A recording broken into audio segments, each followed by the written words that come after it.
الرحمن الرحیم الحمدللہ والصلاة والسلام علی رسول اللہ وآلہ آل اللہ واللعنۃ الدائمۃ علی اعدائہم وأعداء اللہ من یوم عداوتہم الی یوم لقاء اللہ. اما بعد فقال امیر المؤمنین علی بن ابی طالب علیہ الصلاۃ والسلام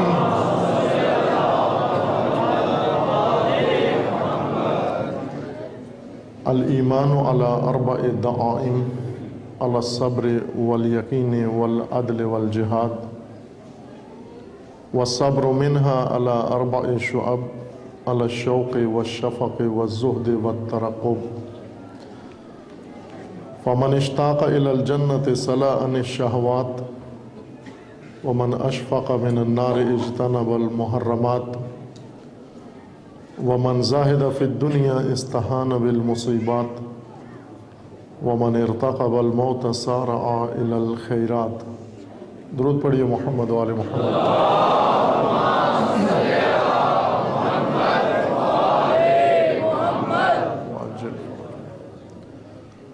خداوند تبارک و تعالیٰ تمام مومنین کو اپنے حفظ و امان میں محفوظ فرمائے. تمام مومنین کی حفظ و سلامتی کے لیے بلند آواز سے صلوات پڑھیے محمد.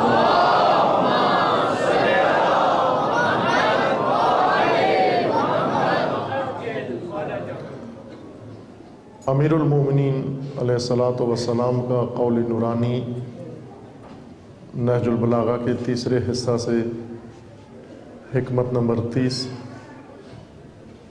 آپ کی خدمت میں سرنامہ سخن قرار دیا ہے، جس میں حضرت سے سوال کیا گیا ایمان کی حقیقت کیا ہے. اس سوال کے جواب میں فرمایا ایمان کے 4 رکن ہیں.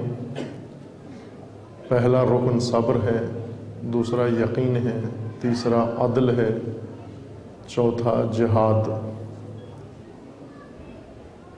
اور پھر صبر کے 4 شعبے ذکر فرمائے، یقین کے 4 شعبے ذکر فرمائے، عدل و جہاد کے، اور پھر اس کے بعد ایمان کے مقابلے میں کفر کے ارکان و کفر کے ستون ذکر فرمائے، اور ہر ستون کے 4 شعبے کفر کے بارے میں.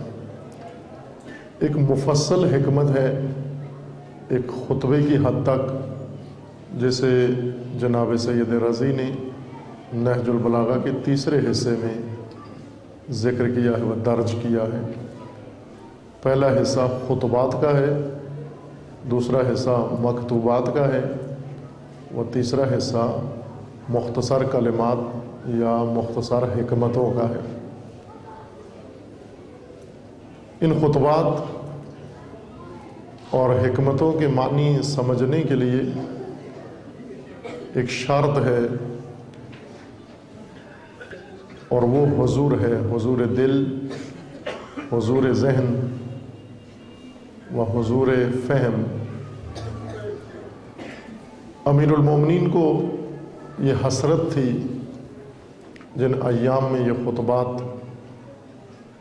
اپنے پیروکاروں کے درمیان اور ان کے سامنے بیان فرما رہے تھے. یہ حسرت تھی حضرت کے دل میں کہ اے کاش کوئی آمادہ و حاضر ذہن مل جائے جو میرے کلام کی حقیقت کو سمجھ سکے، جو میرے بیان کی نورانیت کو تحمل کر سکے اور حامل کر سکے. متعدد خطبات میں حضرت نے اپنے مخاطبین سے یہ کہا کہ تمہارے جسم حاضر ہیں لیکن تمہارے ذہن اور عقلیں حاضر نہیں ہیں. دوسرے لفظوں میں امام اپنی امت سے یہ فرما رہے ہیں کہ میں بظاہر حاضرین اور دراصل غائبین سے مخاطب ہوں، جو جسمانی طور پر حاضر ہیں اور ذہنی طور پر غیر حاضر ہیں. شہود کا غیاب ایسے حاضرین جسمانی جن کی عقلیں اور جن کے ذہن غیر حاضر ہیں۔ عزیزان، دین اسی وقت انسان کے سمجھ میں آتا ہے جب انسان حضور ذہن کے ساتھ دین کو سمجھنے کی کوشش کرے، وہ حضور دل کے ساتھ دین کی طرف رغبت ظاہر کرے۔ دین کے تمام معاملات و تمام شعبے و تعلیمات اسی حضور پر منحصر اور اسی حضور پر موقوف ہیں۔ دین غائبین کے لیے کچھ بھی لے کر نہیں آیا، سب کچھ حاضرین کے لیے ہے۔ لیکن مشکل یہ ہے کہ وہی حضور جو دین کو مطلوب ہے اور خالق دین کو مطلوب ہے، وہ حضور تھوڑا دشوار ہے۔ اس حضور تک پہنچنے کے لیے کوشش، توجہ اور محنت کی ضرورت ہے۔ غائبین محروم ہیں ہر رحمت خدا و ہر نعمت خداوند تبارک و تعالی سے۔ انسان کی ہدایت کے لیے خدا نے جو سامان مہیا کیا ہے ہدایت کا، منشور ہدایت و ہادیان خداوند تبارک و تعالی کی جانب سے، وہ سب حضور کے متقاضی ہیں۔ قرآن حاضرین کی سمجھ میں آتا ہے، غائبین سے کچھ بات نہیں کرتا۔ غائبین وہ ہیں جو قرآن کھول کے بیٹھ جائیں، جسم قرآن کے سامنے ہو، جلد قرآن کی ان کے روبرو ہو، لیکن ان کا ذہن قرآن سے دور ہو۔ انہیں قرآن غائب سمجھتا ہے، غیر حاضر سمجھتا ہے، اور غیر حاضر کے ساتھ اپنی بات نہیں کرتا، حاضر کے ساتھ بات کرتا ہے۔ قرآن کی خدمت میں حضور ضروری ہے، حاضری ضروری ہے۔ اور اسی طرح ہادیان الہی، ان کی ہدایت بھی حضور پر موقوف ہے کہ انسان حاضر ہو۔ حضور کے درجے اور مرتبے ہیں، حضور ذہن، حضور دل، حضور جسم اور حضور امت، حضور ملت۔ بہت سارے میدان ہیں حضور کے، ان میں سے ایک جہاد ہے۔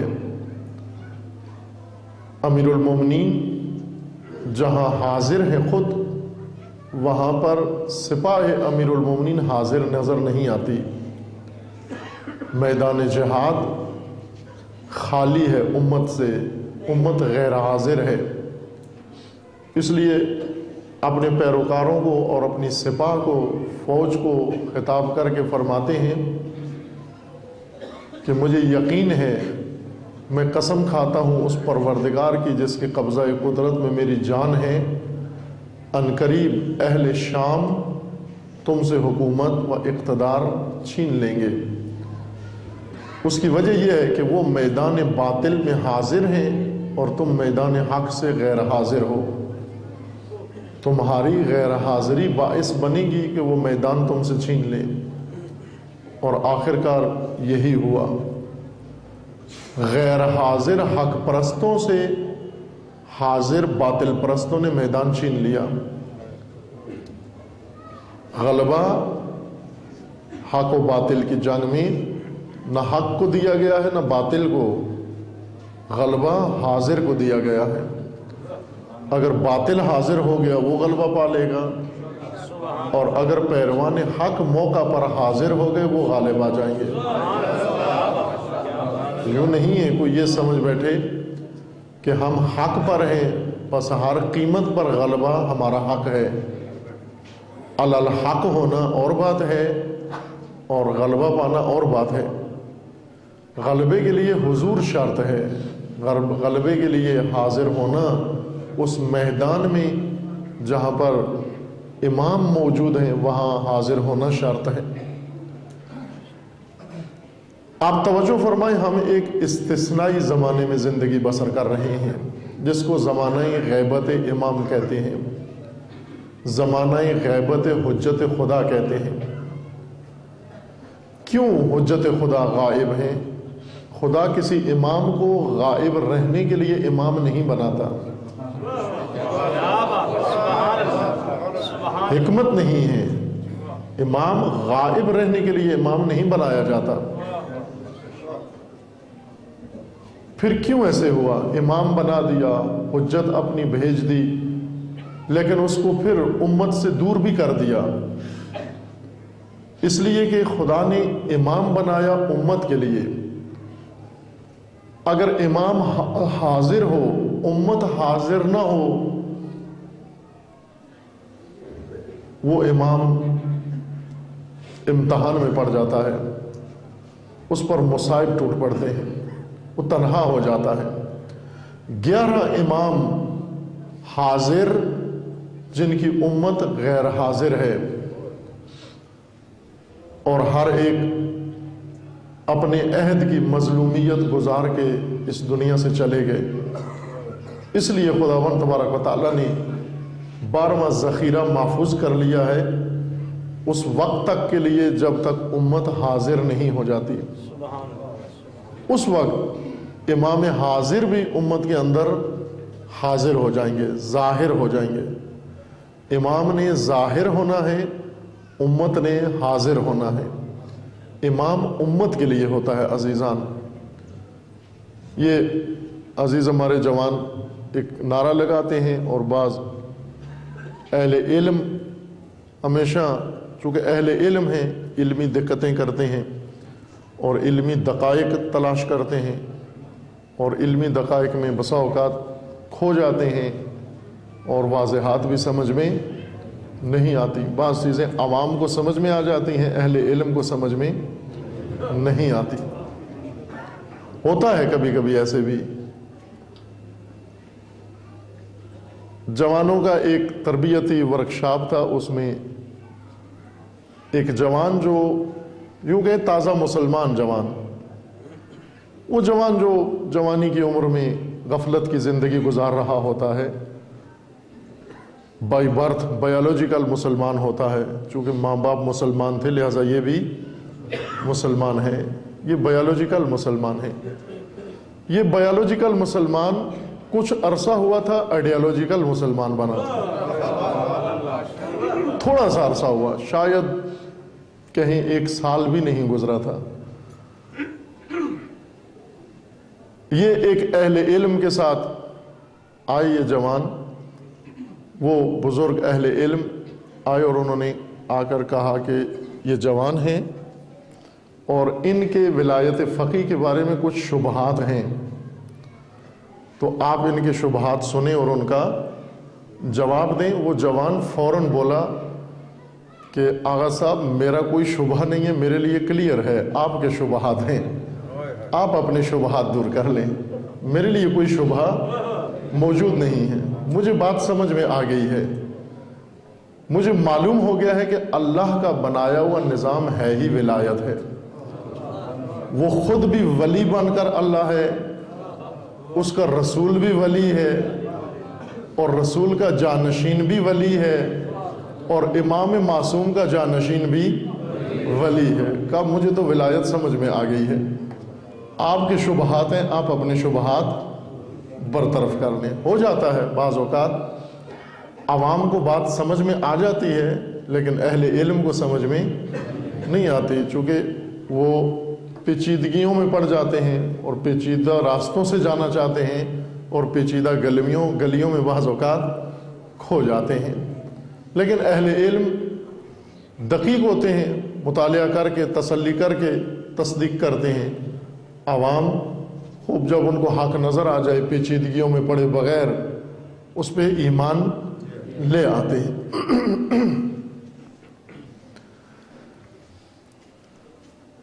امام خدا نے منصب امامت بنایا امت کے لیے، یہ عزیزان شعار دیتے ہیں، اہل علم شک میں پڑ جاتے ہیں۔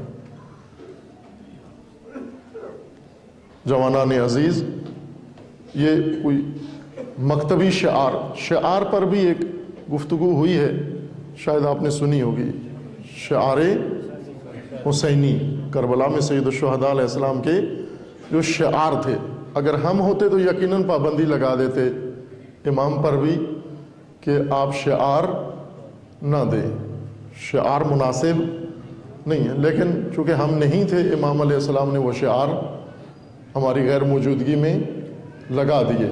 یہ شعار جو ابھی آپ سنتے ہیں اور بعض لگاتے بھی ہیں، بہت سارے شعار سید الشہداء نے دیے، شہداء کربلا نے دیے، بلکہ شعار ہر امام نے دیے اور ہر نبی نے دیے، بلکہ روایات میں ہے کہ قیامت کے دن بھی مومنین شعار کے ساتھ محشر میں حاضر ہوں گے اور اپنے شعار سے پہچانے جائیں گے۔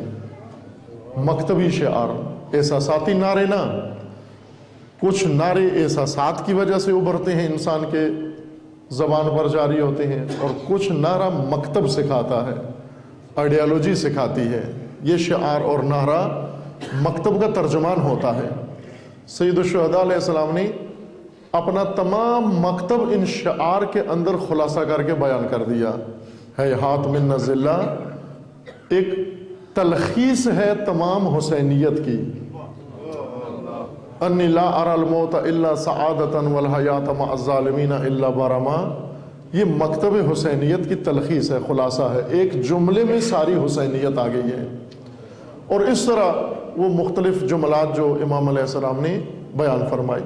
شعار حسینی ایک گفتگو ہے، چند سال قبل توفیق ہوئی تھی مومنین کی خدمت میں و ان عزیزان کی خدمت میں بیان کی تھی۔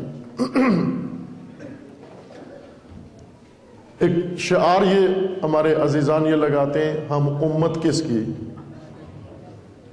جواب میں کیا کہتے ہیں؟ حیدر کی۔ ہم امت کس کی؟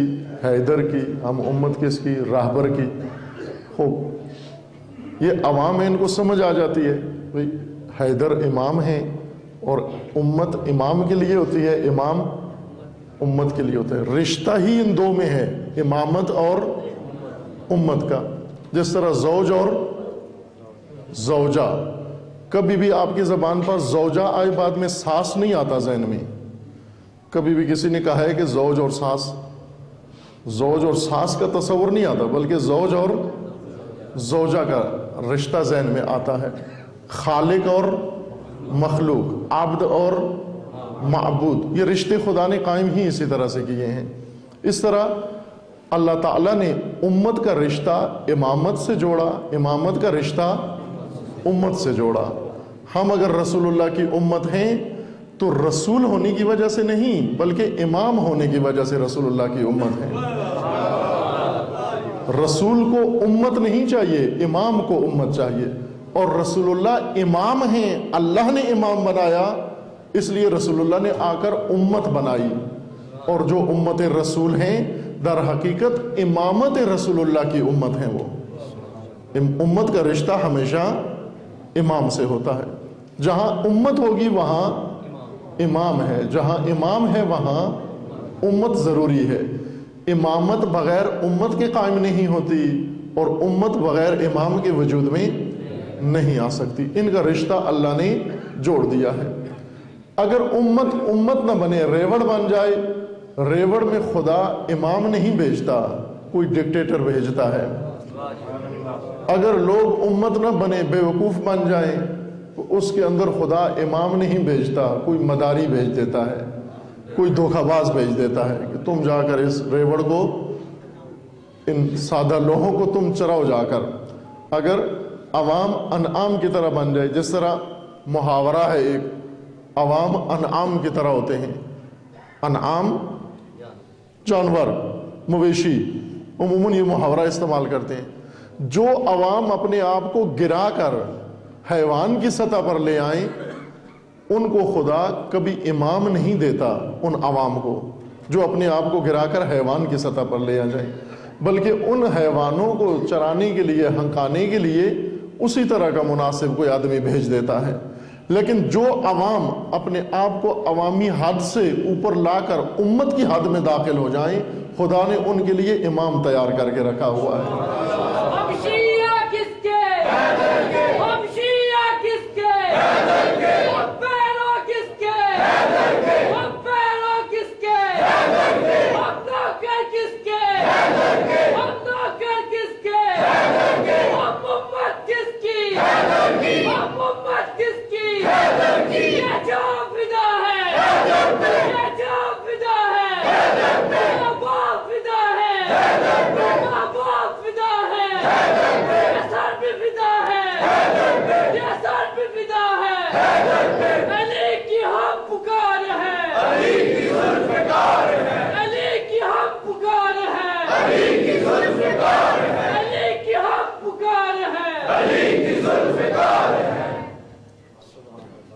خدا نے امتوں کے لیے ائمہ بنائے ہیں،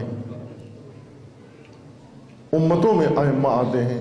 رسول اللہ امام تھے، رسول بھی تھے، نبی بھی تھے، حجت خدا بھی تھے، قاضی بھی تھے، حاکم بھی تھے، فرمان روا بھی تھے، سپہ سالار بھی تھے اور امام بھی تھے۔ چونکہ امام تھے، رسول اللہ نے امت تشکیل دی۔ امام کی امامت کے نفاذ کے لیے حضور امت شرط ہے۔ اگر حضور امت نہ ہو، وہ حق جو خدا نے امام کے لیے مقرر کیا ہے، امام اس حق کو بھی چھوڑ دیتا ہے اگر امت حاضر نہ ہو۔ جس طرح حضور کے بغیر نماز نہیں ہے، صرف اٹھک بیٹھک ہے اگر حضور نہ ہو۔ اگر حضور نہ ہو تو یہ طواف نہیں ہے، چکر ہے۔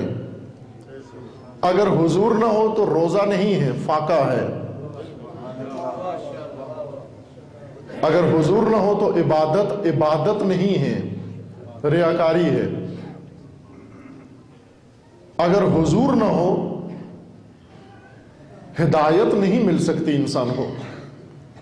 علی کی بارگاہ میں بیٹھا ہو انسان مانند شہودن کا غیاب،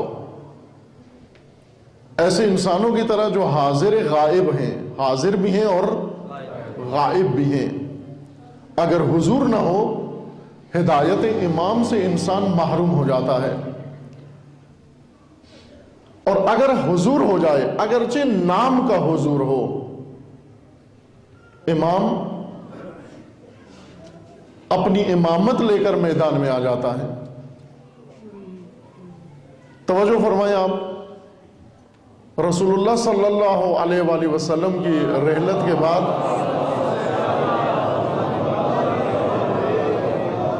جو اتفاق رونما ہوا، تاریخی موضوع ہے، صدیوں سے محل باس ہے اسلامی فرق کے درمیان، خصوصاً اہل سنت و شیعہ کے درمیان، کیونکہ اصلی باس اختلافی یہی ہے کہ رسول اللہ کے بعد امت کی ہدایت کے لیے اہتمام اللہ نے کیا کیا۔ اہل سنت کا یہ اعتقاد ہے کہ رسول اللہ کے بعد خدا کی طرف سے کسی کو معین نہیں کیا گیا، یہ اختیار خود امت کو دے دیا گیا کہ رسول اللہ کے بعد آپ اپنے لیے ہادی و رہنما چن لیں، الیکشن کر لیں، ووٹ ڈال لیں، اجتماع کر لیں، جس کو امت چن لے وہی امت کا ہادی و رہنما ہوگا۔ لیکن امامیہ کا، شیعہ کا یہ اعتقاد ہے کہ جس طرح رسول خدا کی طرف سے معین ہوتے ہیں، الیکشن سے کوئی رسول نہیں بن سکتا، اسی طرح امام بھی اللہ کی طرف سے ہوتا ہے، الیکشن سے کوئی امام نہیں بن سکتا۔ ولی ہمیشہ ولی کی جانب سے ہوتا ہے، ولی نیچے سے اوپر نہیں آتا، اوپر سے نیچے آتا ہے۔ اللہ ولی بناتا ہے رسول کو، وہ رسول ولی بناتے ہیں امام معصوم کو، اور امام معصوم ولی بناتے ہیں فقیہ عادل کو۔ ولایت اوپر سے نیچے کی طرف آ رہا ہے سلسلہ، لہذا امامیہ کا یہ اعتقاد ہے کہ رسول اللہ کی رحلت کے بعد اللہ نے امت کی ہدایت کے لیے اہتمام کیا اور ولی نامزد کیا، امام منصوب کیا خدا نے، رسول اللہ نے فقط اعلان کیا غدیر کے اندر۔ یہ اہتمام بھی اللہ کی جانب سے تھا۔ توجہ فرمائیں، یہاں اتفاق یہ ہوا کہ کچھ لوگ امت میں سے، کچھ مہاجرین میں سے اور کچھ انصار میں سے، نہ سارے مہاجرین اور نہ سب انصار، چند افراد انصار میں سے انہوں نے پہل کی اور رسول اللہ کا جانشین انتخاب کرنے کے لیے میٹنگ بلا لی۔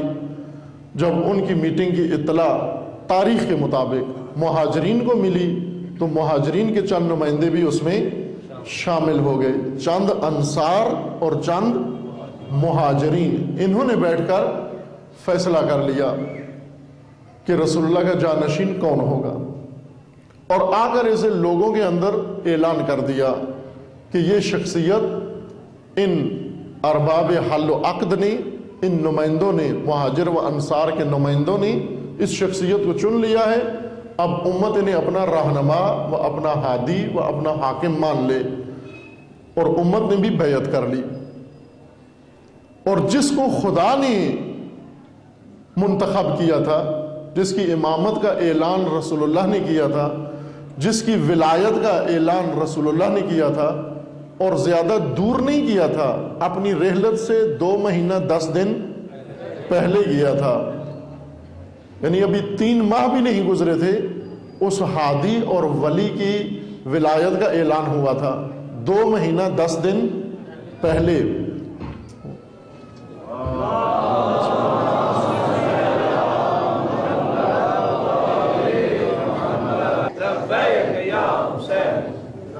بلند آواز سے صلوات پڑھیے محمد۔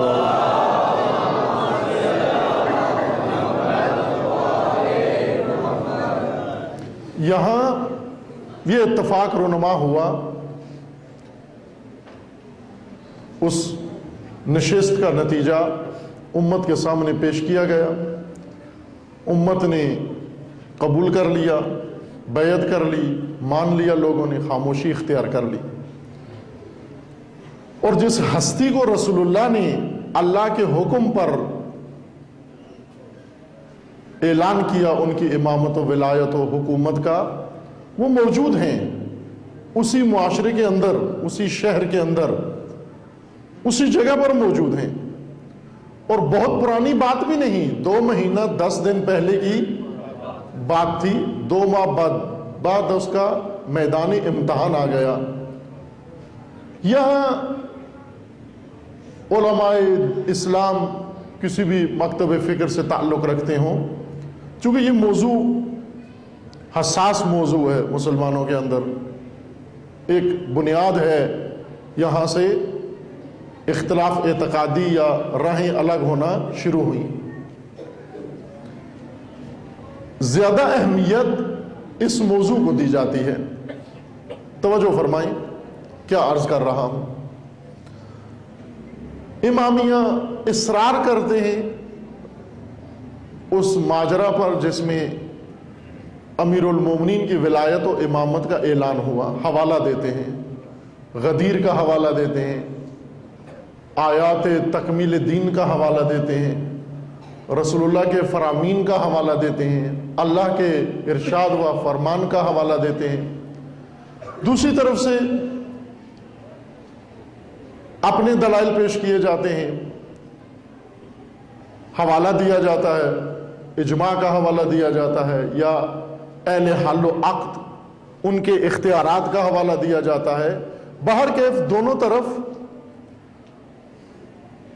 دلائل قائم کیے جاتے ہیں اپنے اپنے موقف پر، لیکن اس بیچ میں، اس نظام میں ایک تیسرا فریق، اس کی طرف توجہ نہیں ہوتی۔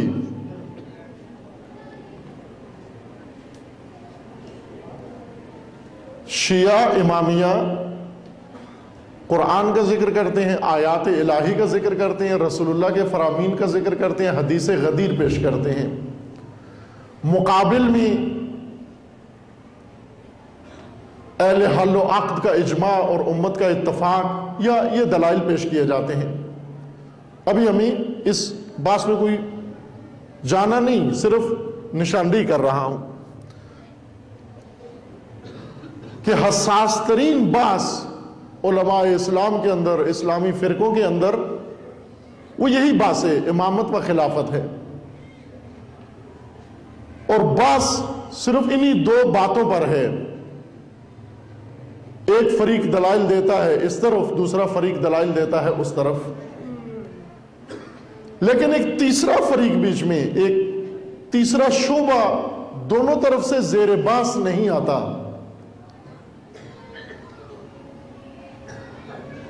امیر المومنین علیہ السلام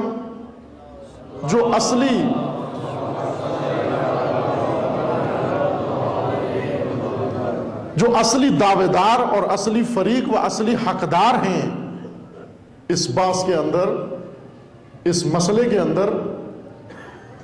اب توجہ فرمائیں کہ امیر المومنین اس مسئلے کو کس طرح پیش کرتے ہیں اور کیا حوالہ دیتے ہیں اور کس طرف توجہ دلا رہے ہیں، اور اس سارے مجموعے کا ذمہ دار کس کو سمجھتے ہیں. جو کچھ علماء و مورخین و فریقین اس مسئلے میں بیان کرتے ہیں وہ آپ کے سامنے ہیں، میں نے اس کو دہرانا نہیں ہے، صرف اشارہ کیا اس کی طرف، چونکہ وہ بہت زیادہ بیان ہوا ہے، اس کی بیان کی یا تکرار کی ضرورت نہیں ہے. لیکن وہ تیسرا فریق جس کا ماجرا فقط امیر المومنین کے کلام میں نظر آتا ہے اور کسی اور جگہ اس کا حوالہ نظر نہیں آتا، اس کی طرف کوئی توجہ نہیں کرتا. میں آپ کو ایک اور مثال یا ایک اور نمونہ پیش کر کے پھر واپس آتے ہیں اس موضوع پر. امام خمینی رضوان اللہ تعالی علیہ نے ایک تاریخی پیغام ملت پاکستان کے نام صادر کیا، پیغام بیداری کے نام سے، جس کو ملت پاکستان نے فرصت نہیں کی کہ پڑھے کہ وہ کب صادر کیا، کیا صادر کیا اور اس میں کیا فرمایا. شہید حسینی رضوان اللہ علیہ کے شہادت کی مناسبت سے ایک پیغام ملت پاکستان کے نام پر امام راحل نے بیان فرمایا. مختصر سا ایک صفحے کا پیغام ہے، 1 یا 1.5 صفحے کا پیغام ہے. ایک طالب علمانہ کاوش جو امام راحل کے خطبات میں اور امام راحل کے افکار میں کی مطالعہ کیا، مجھے 2 پیغام امام کے اس سطح کے ملے. ایک یہی پیغام اور ایک جو امام راحل نے اپنی رحلت سے چند روز قبل بعنوان منشور روحانیت ایک تاریخی پیغام دیا. یہ 2 پیغام بہت ہی بنیادی نکات پر مشتمل ہیں، بہت ہی بنیادی اصولوں پر.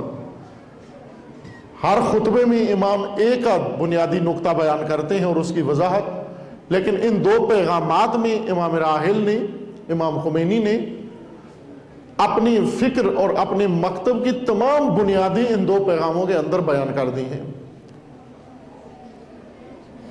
اس کی تفسیر کی توفیق ہوئی اللہ تعالیٰ نے نصیب کی. چند سال قبل قم مقدسہ میں بعض طلاب کی خدمت میں پیام امام کی تفسیر ہوئی، جو ابھی تک کتابی شکل میں نہیں آئی. دعا کریں کہ انشاءاللہ توفیق ہو جائے آپ کی خدمت میں وہ کتابی شکل میں آ جائے. اس میں ایک جملہ امام راحل نے یہ ذکر فرمایا، توجہ فرمائیں، بات کو اگر آپ حضور ذہن کے ساتھ سنیں تو اس سے پہلے کہ میں بات کروں آپ خود پہنچ جائیں گے کہ بات کیا ہونے جا رہی ہے، کیا عرض کرنا چاہتا ہوں آپ کی خدمت میں. سہولت ہو جائے گی میرے لیے بات کرنے میں اگر حضور ذہن سے سنیں، چونکہ بات بھی ہماری حضور پر ہے، حضور شرط ہے اس میں. اس میں امام راحل نے یہ بیان فرمایا کہ شہید حسینی، شہید عارف حسین حسینی رضوان اللہ تعالی علیہ، جن کو امام نے اپنا فرزند تعبیر کیا اور فرمایا من فرزند عزیزی را از دست دادا ہم، میں اپنے بہت عزیز بیٹے سے محروم ہو گیا ہوں. ان جملات کے ساتھ 2 شخصیتوں کے بارے میں امام نے یہ فرمایا، ایک شہید مطہری کے بارے میں اور ایک شہید حسینی کے بارے میں. ان شہید مطہری کے فرمایا کہ یہ میری عمر کا حاصل ہے، حاصل عمر عمبود، مطہری میری عمر کا محاصل ہے. اور شہید حسینی کے بارے میں فرمایا کہ من فرزند عزیزی را از دست دادا، میں اپنے بہت عزیز بیٹے سے محروم ہو گیا ہوں، میں نے کھو دیا اس کو. بہت رنج تھا و درد تھا امام راحل کے دل میں. اسی مناسبت سے پیغام دیا ملت پاکستان و علماء پاکستان کے نام. بہت سارے بنیادی نکات اس کے اندر امام نے بیان فرمائے، جن میں سے ایک یہ نقطہ تھا، یہ جملہ تھا امام کا کہ اگر مدارس دینیہ، حوزہائے علمیہ، علماء دین و مبلغین اسلام اپنی ذمہ داری انجام دیتے، اپنا فریضہ انجام دیتے، اور یہ حقیقت مسلمانوں کو بتاتے، عوام کو بتا دیتے کہ ایک ہی دین کے اندر دو متضاد راستے نہیں ہو سکتے، تو یہ شہید آج ہمارے اندر زندہ موجود ہوتا۔ اس جملے پہ غور فرمائیں، کیا کہہ رہا ہے یہ جملہ؟ جان کلام یہی جملہ ہے، میں پھر تکرار کرتا ہوں، غور فرمائیے۔ اگر مدارس دینیہ، حوزہائے علمیہ، علماء اسلام و مبلغین دین اپنی ذمہ داری ادا کرتے و اپنے فرائض انجام دیتے اور مسلمانوں کو، اپنی ملتوں کو یہ حقیقت بتا دیتے کہ ایک ہی دین کے اندر دو متضاد راستے نہیں ہو سکتے، تو یہ شہید ہمارے پاس زندہ ہوتا، یہ شہید نہ ہوتا۔ اب توجہ فرمائیں کہ امام خمینی اس شہادت میں کس طرف توجہ کر رہے ہیں، اور پاکستانی جن کے وہ قائد تھے، محبوب، رہبر محبوب پاکستانیوں کے، ہم کس باس میں پڑے ہوئے تھے؟ ہم اس باس میں تھے کہ گولی کس نے چلائی، سازش کس نے کی، پیسہ کس نے دیا، گاڑی کس کی استعمال ہوئی، حکم کس نے دیا۔ ہم نے صرف ان چیزوں میں دلچسپی رکھی، ہماری دلچسپی کہ یہ چیزیں تھیں، اخباروں میں بھی آیا، عدالتوں میں بھی ماجرا گیا، پھر قاتل آزاد بھی ہو گئے، اعتراف بھی کر لیا قاتلوں نے کہ ہم ہی نے یہ کام کیا ہے۔ جس نے گولی چلائی اس نے بھی اعتراف کر دیا، جس نے نشاندہی کی اس نے بھی اعتراف کر لیا، جس نے حکم دیا وہ بھی مان گیا کہ میں نے یہ کہا تھا۔ لیکن آخرکار پاکستان کی عدلیہ نے، انہی ججوں نے ان کو شک کا فائدہ دیتے ہوئے آزاد کرا دیا۔ اور یہ کوئی آخری دفعہ یا پہلی دفعہ نہیں ہوا، بلکہ ہمیشہ شیعہ کے قاتلوں کو، جنہوں نے خود ججوں کے سامنے اعتراف کیا ہے کہ ہم نے ایک نہیں دسیوں مارے ہیں، اور اگر ہمیں چھوڑ دیا جائے ہم پھر یہی کام کریں گے، عدالتوں میں ببانگ دوہل ججوں کے سامنے اعتراف کیا، اور جج نے پھر بھی اس کو شک کا فائدہ دیتے ہوئے، قاتل جزم کے ساتھ کہہ رہے کہ میں نے مارا، قاتل اعتراف کر رہے کہ میں نے یہ حرکت کی، جج کہہ رہے کہ شک کی بنیاد پر میں تجھے آزاد کرتا ہوں۔ اب یہ جج اور یہ عدلیہ صرف پاکستان میں ہو سکتی ہے، کسی اور ملک کا قسمت اتنی عالی نہیں ہے کہ جہاں پر قاتل یقین ہے اس کو کہ میں قاتل ہوں، اور جج اس کو شک کا فائدہ دے کر چھوڑ رہا۔ خوب یہی ہوا، شہید حسینی کے قاتلوں کو شک کا فائدہ دیتے ہوئے بری کر دیا گیا۔ ہم اس نظام میں پڑے ہوئے ہیں کہ گولی کس نے چلائی، وہ بالآخر کسی نے چلائی گولی، کس نے حکم دیا، کسی نے دیا حکم، گاڑی کس نے دی، پیسہ کس نے دیا، منصوبہ کس نے بنایا، گروہ کس نے بنایا۔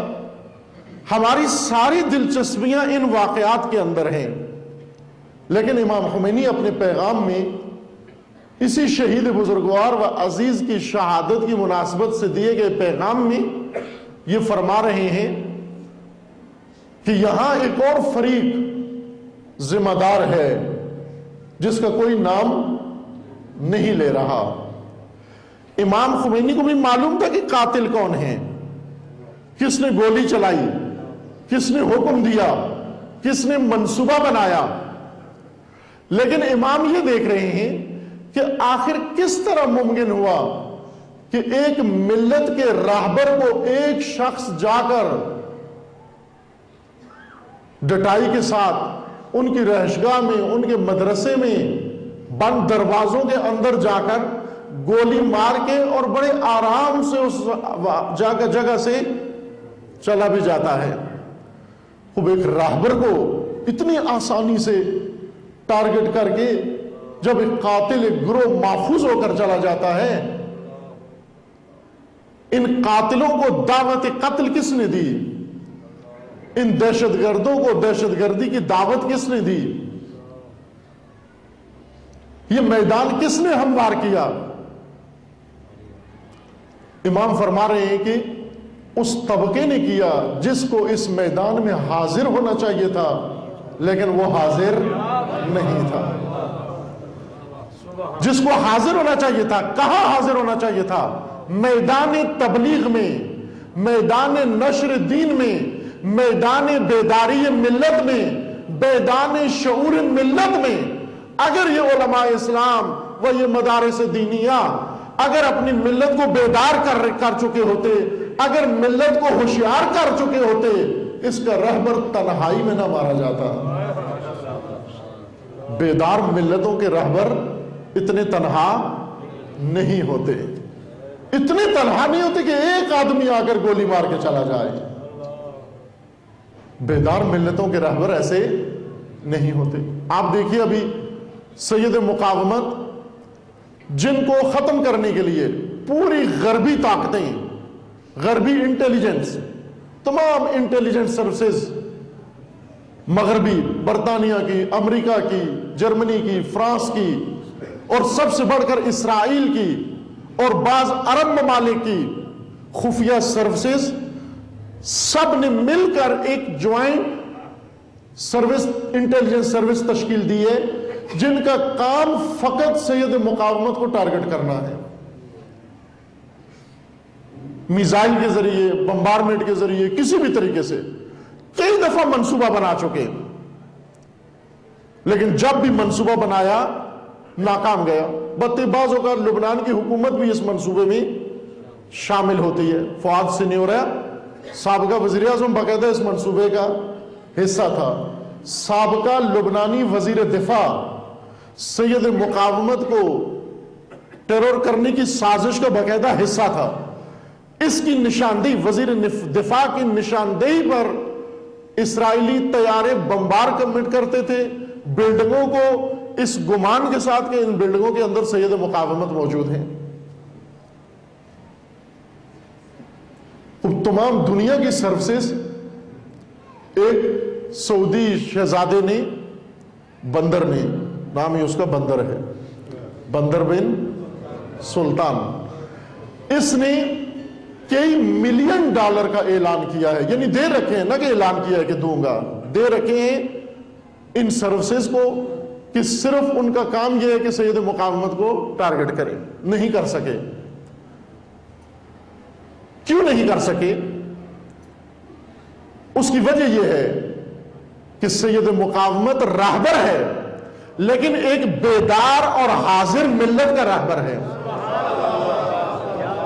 ملت حاضر ہے، امت حاضر ہے، اور حاضر و بیدار ملت کا راہبر کبھی تنہا نہیں ہوتا، کبھی تنہا نہیں ہوتا. یہ جملہ امام راحل نے اس لیے تاکید کے ساتھ ملت پاکستان کے نام لکھا کہ شہید عارف حسین حسینی کی شہادت کی ذمہ داری ان لوگوں پر عائد ہوتی ہے جنہیں میدان تبلیغ میں حاضر ہونا چاہیے تھا لیکن حاضر نہیں تھے، جنہیں میدان بیداری امت میں حاضر ہونا چاہیے تھا لیکن حاضر نہیں تھے. ان کے عدم حضور کی وجہ سے یہ میدان قتل فراہم ہوا. اور یہ پہلی دفعہ اور آخری دفعہ نہیں ہوگا. امام راحل نے فرمایا کہ جب بھی امت غیر حاضر ہوگی، امت کا رہبر شہید ہوگا، بے دردی سے قتل کر دیا جائے گا. کربلا کی داستان ہمارے سامنے ہے. امام حاضر، ملت غیر حاضر. داستان امام مجتبی ہمارے سامنے ہے. امام حاضر، ملت غیر حاضر. اور جب بھی یہ ماجرا تکرار ہوگا وہی ظلم دہرایا جائے گا.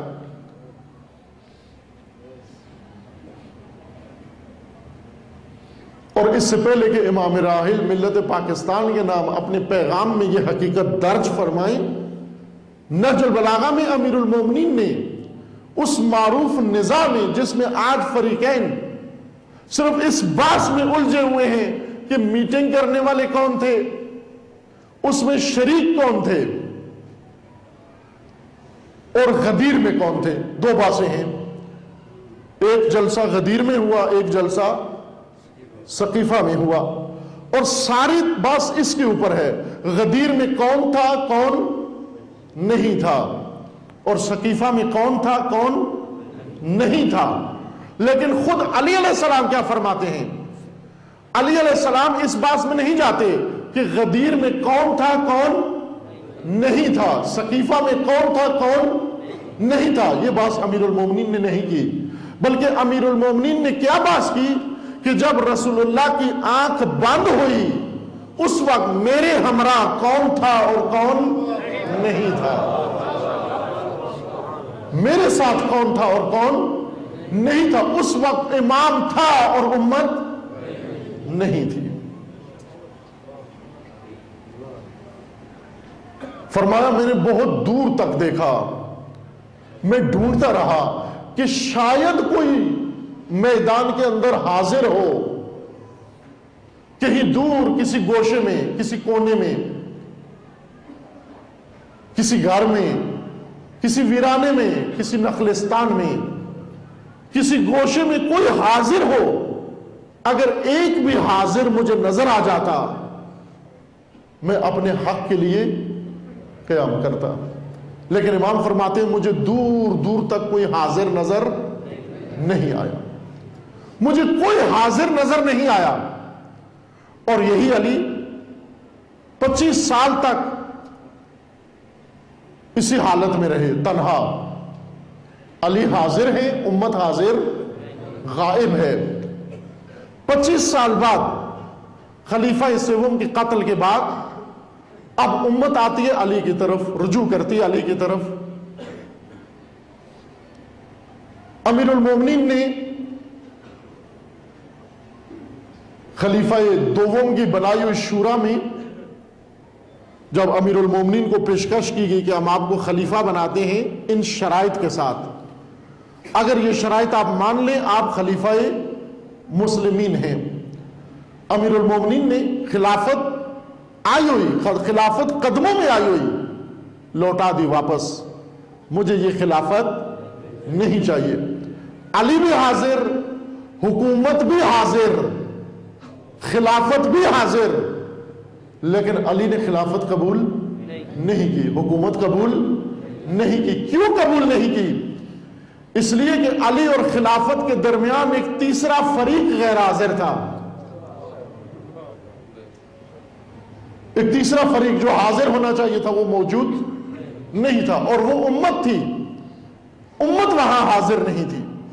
حکومت آ گئی علی تک، علی کے 2 قدموں کے یا کہیں علی کے قدموں میں آ چکی تھی حکومت، لیکن قبول نہیں کی، رد کر دیا اس کو۔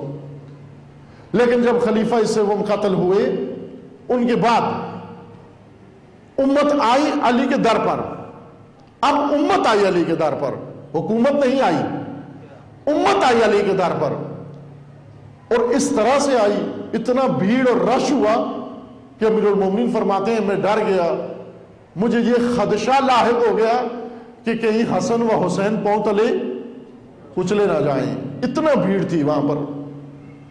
اب حضرت فرماتے ہیں کہ میں نے حکومت قبول کر لی، حالانکہ اب بھی میں حکومت قبول کرنے کے حق میں نہیں تھا، میں حاضر نہیں تھا حکومت قبول کروں، لیکن اب مجھے قبول کرنا پڑی، نہ چاہتے ہوئے بھی قبول کرنا پڑی۔ کیوں قبول کرنا پڑی؟ اس لیے کہ وہی فریق جو رسول اللہ کے بعد غائب تھا، وہی فریق جو خلیفہ دوم کے زمانے میں بنائی گئی شورا میں غائب تھا، وہ فریق اب میدان میں اتر آیا ہے۔ وہ فریق کون سا ہے؟ امام فرماتے ہیں اب امت میدان میں حاضر ہو گئی ہے۔ اگرچہ یہ حضور علامتی تھا، یہ حضور حقیقی نہیں تھا، یہ حضور حالات سے تنگ آ کے آیا تھا، یہ حضور آگاہانہ نہیں تھا، یہ حضور وہ نہیں تھا جو علی کو چاہیے تھا، لیکن جیسے بھی تھا، جس محرک کے تحت تھا، یہ حضور عمل میں آ گیا۔ جب حضور ہو گیا، امیر المومنین نے اب آ کر پیش کیا کہ اگرچہ میں آج بھی حاضر نہیں ہوں تمہاری حکومت قبول کرنے کے لیے، لیکن اب اتمام حجت مجھ پر ہو چکی ہے۔ وہ اتمام حجت کس چیز کا نام ہے؟ فرمایا حضور امت کا نام ہے۔